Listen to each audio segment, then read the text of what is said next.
My Lecturer, My Husband by Glitisius versi novel. Jangan lupa subscribe, like, dan bunyikan loncengnya ya, biar admin semangat buat ngepost episode selanjutnya. Silahkan menikmati. My Lecturer, My Husband episode 5 by Glitisius. Kehidupan pernikahan gue bisa dibilang susah-susah gampang. Gampang kalau di apartemen, susah kalau di kampus. Suami gue suka membantu jawab atau mencarikan buku untuk tugas-tugas kuliah gue. Kecuali untuk mata kuliahnya. Gue bener-bener harus berjuang sendiri, kata dia. Padahal tugas dia yang paling nyusahin di antara yang lain. Ledekan antara gue sama Pak Arya selama 2 minggu pertama ini emang masih dijadikan topik hangat. Tapi seiring banyaknya tugas, semua perlahan menghilang. Gue jadi merasa lebih aman. Urusan rumah tangga gue mulai sedikit berkembang. Gue lebih variatif dalam menyediakan makanan dan membereskan segala perabotan rumah. Kami memang menggunakan jasa laundry, tapi ada yang nggak kami laundry yaitu daleman, yang kami cuci masing-masing. Ini apaan? Teriak gue waktu menemukan daleman selain milik gue di tempat biasanya gue menaruh pakaian kotor. Karena satu-satunya penghuni lain apartemen ini lagi di kampus, gue pun memilih buat menelpon. Halo Om, ada apa? Saya lagi di kelas. Gak ada yang pakai celana dalam laki-laki di apartemen ini selain Om kan? Maksud kamu apa sih? Saya nemuin celana dalam Om di tempat saya. Ya sudah, apa masalahnya? Cuciin sekalian. Ih, gak mau.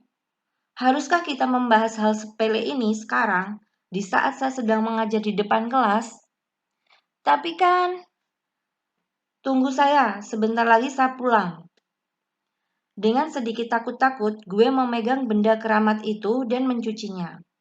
Setelah selesai dengan segala urusan rumah, Pak Arya pulang dengan wajah ditekuk kayak biasa. Dia langsung ngecek kamar mandi dan tempat pakaian kotor milik dia. Mana punya saya? Tanya dia ke gue. Gue pun menunjuk balkon apartemen yang ada tempat jemurannya. Nyuciin punya saya kan nggak bikin kamu kenapa-napa kan? Masalah sepele kayak gitu, seharusnya nggak usah dibuat ribet dan sampai harus nelepon saya yang lagi ngajar segala. Entah ini kali keberapa gue diomelin sama dia. Gue masih amatir soal kehidupan antara suami istri, dan Pak Arya nggak banyak membantu. Dia terus-terusan bersikap kaku dan malah ngomel. Saya kan belum pernah melihat barang-barang pribadi laki-laki sebelumnya, timpal gue nggak terima. Ya belajar, kamu harus terbiasa dengan itu. Gue pun masuk ke dalam kamar dan mengambil beberapa bra dan celana dalam gue sebelum gue melemparkannya ke tubuh Pak Arya yang dengan refleks dia menghindar, menatap gue dengan aneh. Om juga harus belajar, teriak gue. Nyuruh gue terbiasa, dia sendiri melihat daleman gue seperti itu. Gak lama kemudian, bel apartemen berbunyi. Biasanya orang tua gue selalu mengantar paket untuk kami. Gue pun beranjak ke arah pintu untuk membukanya. Git, gue sama Yuda titip Yuto ya, soalnya mau... Iim sesaat bengong, kayaknya nggak percaya dengan apa yang dia lihat. Pak Arya, ngapain di apartemen teman saya? Dan itu apaan? Iim histeris melihat Pak Arya yang berdiri sambil memegang benda keramat milik gue. Jadi kalian beneran ada affair? Tanya Yuda tanpa basa-basi. Sekarang Yuda dan Iim ada di ruang tamu apartemen kami. Mereka jelas meminta penjelasan tentang keadaan gue dan Pak Arya yang bisa dibilang tidak normal. Bukan Bapak udah punya istri ya? Bisa-bisanya ada main sama teman saya, kata Iim gak terima. Gue hanya menghela nafas. Haruskah secepat ini ketahuan? Git, lo juga. Jelasin kek, jangan diem aja begitu, kata Iim kesal. Lo kan perempuan juga. Masa nggak ada rasa gimana gitu sama istrinya Pak Arya? Tanya Iim. Gue mengusap muka dengan perasaan frustasi saat ini, berbanding terbalik dengan Pak Arya yang kelihatan tenang-tenang saja. Dia istri saya, jawab Pak Arya pada akhirnya, yang membuat Yuda dan Iim juga gue melongo nggak percaya. Kok bisa? Tanya Yuda heran. Itu juga masih jadi pertanyaan gue sampai sekarang, Yud. Bapak bohong kan? Tanya Iim dengan mata memicing curiga. Tapi Pak Arya malah mengambil tangan gue dan menunjukkan cincin pernikahan kami. Iim sama Yuda makin melongo sekarang. Sama kayak lo, gue juga dijodohin, jelas gue.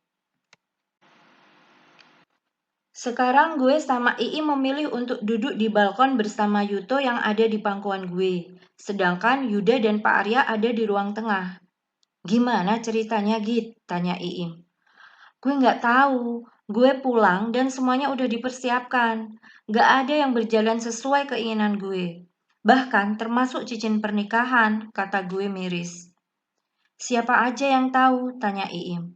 Nggak ada, kata gue sambil mengelus rambut Yuto yang ada di pangkuan gue dengan lembut. Baru lo sama Yuda. Terus Kara? Tanya Iim yang membuat gue merasa sesak. Gue masih sayang sama dia, jawab gue jujur. Lo inget omongan lo dan juga Kara saat pertama kali tahu gue nikah sama Yuda kan? Tanya Iim. Inget Im, inget banget, jawab gue dengan air mata yang berlinang. Gue nggak tahu kalau posisi lo dulu ternyata sesusah ini. Emang bener, lebih gampang nasehatin orang dibanding ngejalanin sendiri. Kayaknya gue kena karma deh. Gue belum siap untuk kasih tahu ke yang lain karena hubungan gue sama Pak Arya pun nggak bisa dibilang baik. Kita masih terus-terusan berantem, jawab gue jujur. Gue juga ngalamin itu dulu. Tapi melihat kekakuan Pak Arya, gue rasa posisi lo lebih sulit sekarang. Yuda agak mending waktu Yuto ada di tengah-tengah kami, kata Iim. Maksud lo, gue harus punya anak biar kehidupan rumah tangga gue agak mending? Tanya gue ke Iim. Ya gimana ya? Itu bisa jadi salah satu cara sih. Tapi sumpah, gue masih kaku sama dia, jawab gue. Tapi tadi Pak Arya lagi megang barang lo kan? Tanya Iim.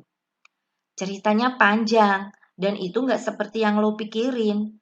Gue belum sejauh itu sama Pak Arya. Lo manggil suami lo sendiri kok gitu sih?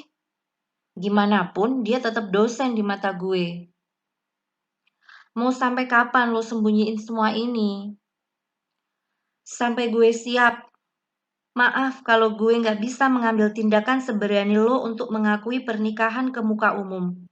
Gue minta sama lo untuk pura-pura gak tahu tentang hal ini. Bisa kan? Gue akan diem. Tapi cepat atau lambat semuanya pasti tahu, Git. Secara sengaja atau gak sengaja, kayaknya gue sekarang. Dan gue harap lo terlebih dulu jujur sebelum semuanya terlambat, kata Iim. Pada akhirnya Iim dan Yuda pulang tanpa jadi menitipkan Yuto untuk pergi ke acara undangan. Hari ini gue lebih memilih untuk masuk kamar lebih awal karena mood gue lagi gak baik. Gue cuma memeluk lutut gue dan bingung memikirkan tentang bagaimana kehidupan gue ke depannya. Kenapa harus ngaku sih, Pak? Tanya gue ke Pak Arya yang sedang membaca sebuah buku di samping gue dengan lirih. Saya nggak mau dicap jelek karena selingkuh sama mahasiswa saya sendiri, padahal orang itu istri saya, kata Pak Arya sambil menutup buku yang dia baca. Bapak selalu mikirin diri sendiri tanpa mikir apapun tentang saya. Mungkin setelah ini enak karena terlepas dari segala tuduhan yang dilayangkan ke Bapak. Tapi saya, gimana saya harus ngejelasin ke teman-teman dan juga pacar saya? Kata gue dengan sesenggukan. Gue udah gak tahan sama semua tingkah dia yang seenaknya. Udah malam, lebih baik kamu tidur, biar besok gak kesiangan, timpal Pak Arya yang malah merubah topik pembicaraan. Oh iya, saya lupa, besok dosen pertamanya galak. Jawab gue sambil menutup tubuh gue dengan selimut dan memiringkan tubuh untuk membelakangi Pak Arya dan menghapus air mata. Orang yang kamu omongin itu ada di sini dan dengar omongan kamu. Tegur Pak Arya. Gak baik ngomong orang di belakang, apalagi suami sendiri. Jadi mending di depan aja, jawab gue cuek. Akhirnya, gue gak telat karena bangun lebih pagi. Gue juga sempat membuatkan dia kopi dulu tadi pas dia lagi mandi. Dan gue memilih untuk berangkat duluan dibanding harus mengambil resiko kalau dia gak mau nganter gue. Tugasnya dikumpulkan, kata Pak Arya yang membuat semua mahasiswa mengambil makalah yang dibuat dari dalam tas mereka. Gue sekarang panik karena makalah gue nggak ada di dalam tas gue. Gue coba mengingat-ingat di mana terakhir gue menaruh makalah itu, tapi lupa. Git, lo nggak ngumpulin? Tanya Rara heran. Punya gue ketinggalan, jawab gue hampir nangis. Masalahnya itu makalah yang gue selesain sendiri tanpa campur tangan Pak Arya sama sekali. Dan makalah itu udah jadi cukup lama. Ada yang belum mengumpulkan? Suara Pak Arya terdengar ke segala penjuru ruangan yang membuat keadaan kelas menjadi senyap. Gue mengangkat tangan dengan takut-takut. Saya, Pak. Semua mahasiswa menatap horor ke arah gue. Pak Arya memang bukan dikenal sebagai dosen yang murah hati yang suka toleransi. Kenapa? Ketinggalan, Pak, jawab gue. Nanti ke ruangan saya. Baik, Pak. Saat gue berjalan menuju ruang dosen, gue ketemu sama Joanna yang langsung menarik gue ke arah kantin. Di sana teman-teman gue yang lain udah pada berkumpul, termasuk Kara. Kok muka lo gitu sih, Git? Tanya Kelvin begitu gue bergabung di tengah-tengah mereka. Kena masalah lagi dia sama Pak Arya, jawab Altan enteng yang langsung membuat Iim dan Yuda menoleh spontan ke arah gue dengan pandangan bertanya. Kenapa emangnya? Tanya Iim yang membuat gue sedikit salah tingkah untuk menjawab. Tugas dia ketinggalan, jawab Rara mewakili. Gak biasanya kamu lupa, apalagi ini mata kuliah Pak Arya, kata Kara yang gue jawab dengan senyuman kaku. Aku cuma lupa kok karena takut kesiangan aku jadi buru-buru, jawab gue.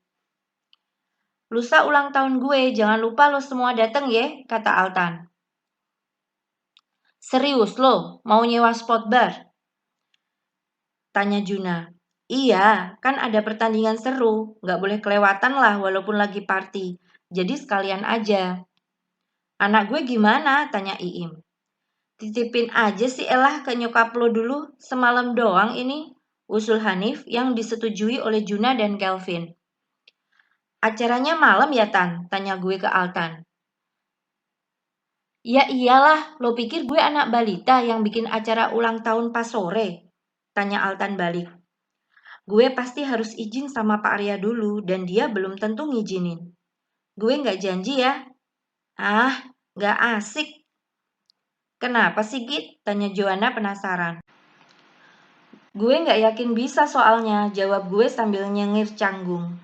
Parah loh, masa lo gak bisa sih? Iim sama Yuda yang udah berkeluarga aja bisa, kata Kelvin. Gue gak bilang bisa, tapi gue usahain, timpal Iim. Gue juga akan usahain Tan, jawab gue. Mau aku jemput? Tanya Kara. Gue menggeleng sebagai jawaban. Nanti aku kabarin lagi. Oke, sekarang aku mau ke ruang dosen dulu. Permisi Pak. Ucap gue begitu memasuki ruangan Pak Arya. Gue lihat dia lagi memeriksa makalah yang tadi dikumpulkan. Ya, duduk, kata dia. Gue pun duduk di kursi yang ada di depan Pak Arya. Tapi sampai 5 menit setelahnya Pak Arya nggak ngomong sepatah kata pun. Saya disuruh ke sini hanya untuk melihat Bapak memeriksa tugas mahasiswa. Saya kira Bapak mau membahas soal tugas saya yang ketinggalan. Tanya gue nggak habis pikir. Pak Arya setelahnya mengambil tasnya dan mengeluarkan sebuah makalah yang gue kenal sebagai makalah yang gue buat untuk mata kuliah dia tadi. Makalah kamu sudah saya bawa. Lain kali jangan ceroboh untuk ninggalin tugas di rumah, hanya untuk terburu-buru sampai ke kampus.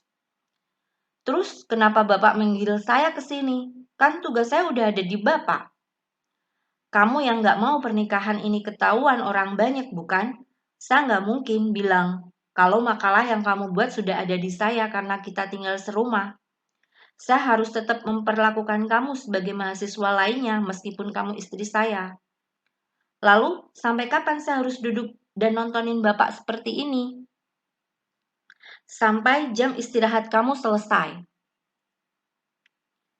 Setelah hening, Pak Arya sibuk dengan tugas mahasiswa miliknya dan gue dengan handphone gue.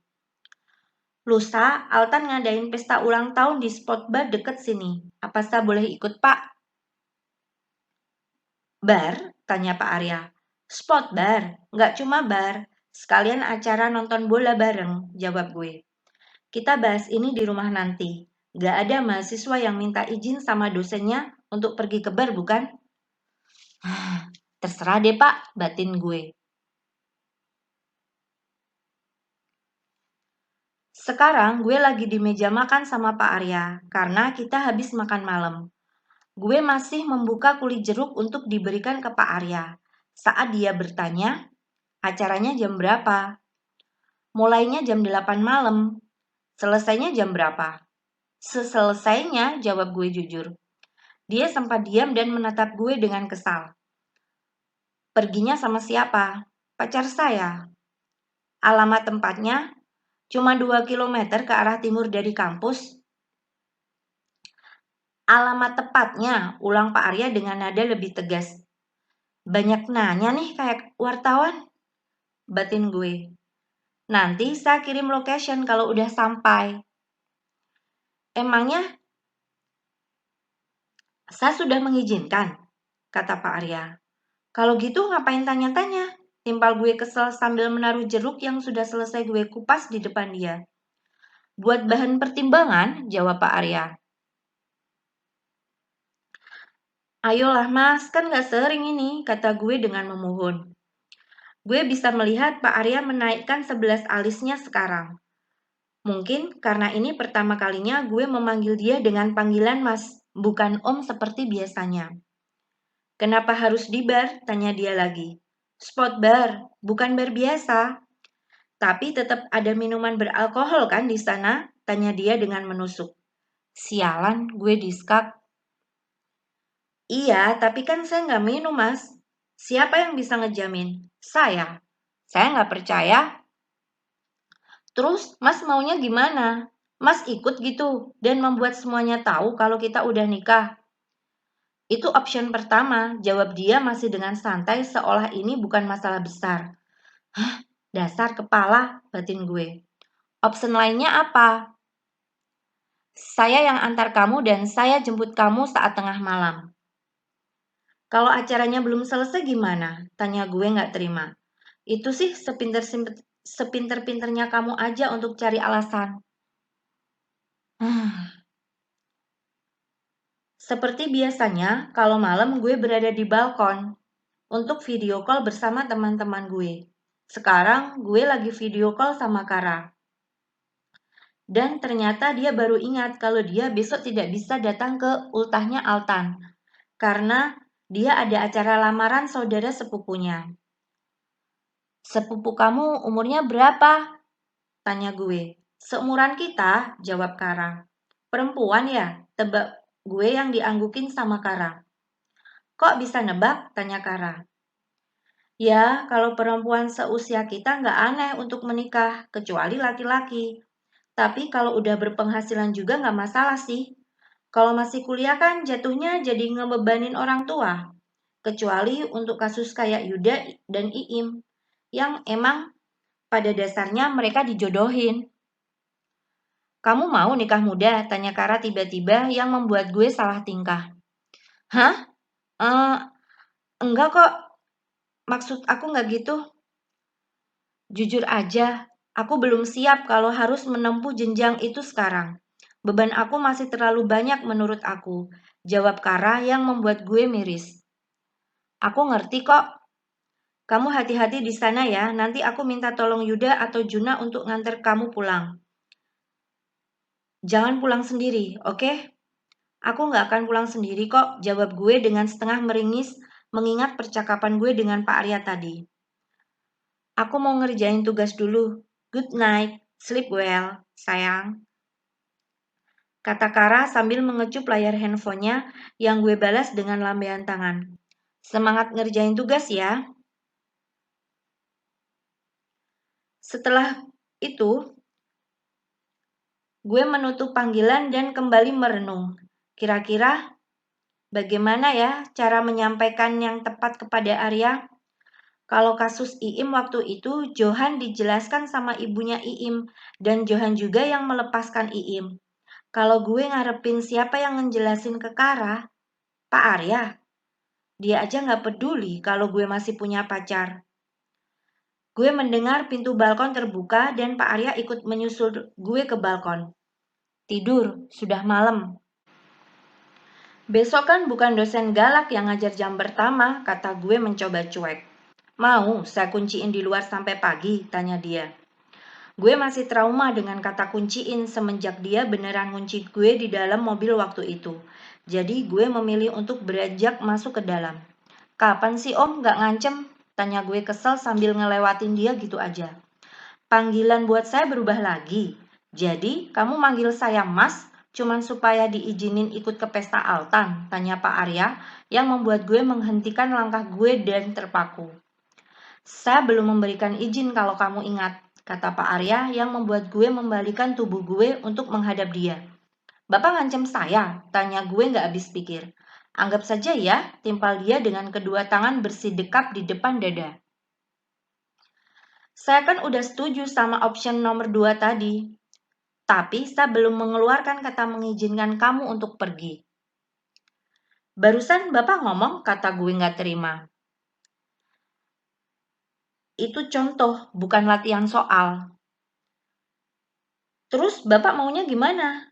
Berhenti manggil saya Bapak atau Om di luar kampus. Dan kamu bisa menjalankan option kedua yang saya tawarkan. Nggak adil dong itu namanya. Saya bukan Tuhan yang maha adil. Jawab Pak Arya yang membuat gue menganga nggak percaya. Rasanya gue mau beli sianida besok. Akhirnya gue memilih option kedua, walaupun gue harus mengakhiri panggilan kesayangan gue sama dosen galak yang berstatus menjadi suami gue itu. Hari ini gue memilih untuk memakai celana pendek dan juga atasan tanpa lengan yang tertutup oleh jaket kulit warna coklat. Intinya penampilan gue simple, tapi itu semua berubah saat suami gue keluar dari kamar mandi dan melihat penampilan gue. Kamu pakai baju apaan? Ya baju, jawab gue.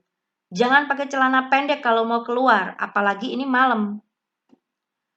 Saya kan perginya sama Mas, pulangnya juga, jawab gue. Tapi saya nggak ada di dalam bar untuk ngawasin kamu, kata Pak Arya.